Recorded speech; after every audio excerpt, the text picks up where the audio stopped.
ओम पिता स्वर्ग पिता धर्म पिता हे परमरव हे प्रभु पितृ देखु प्रसन्न होई आगंत परमिता पात्र আজিৰ দিনটোত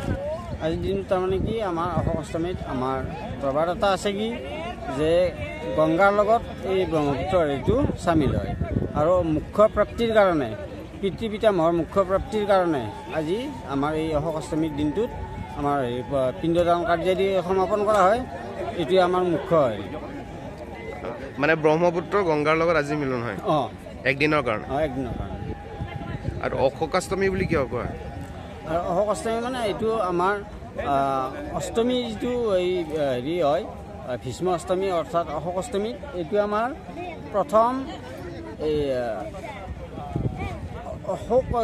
অশোক অষ্টমী বুলি কি কাৰণত কয় এইটো মই নাজানো অশোক কলিকা পান কৰি পেলাই আমাৰ মুখ্য প্ৰাপ্তি হয় অশোক ফুলৰ যিটো হেৰি এইটো হেৰি কৰি পেলাই পান কৰি আমাৰ মুখ্য প্ৰাপ্তি কৰে পাপ খণ্ডন কৰা হয় এইকাৰণে আমাৰ হেৰিটো কৰা হয় কিন্তু বহু দূৰৰ পৰা মানুহ আহে আমাৰ ইয়াত হয় অচকন্তত হয় আপোনাৰ এই শুৱালকুছিত হয় ধুবুৰীত হয় এনেকৈ জেগাই জেগাই হয় ইয়াততো বহুত মানুহে হয় কেতিয়াৰ পৰা কেতিয়ালৈ আছিলে এবাৰ আজি 7:19 আছে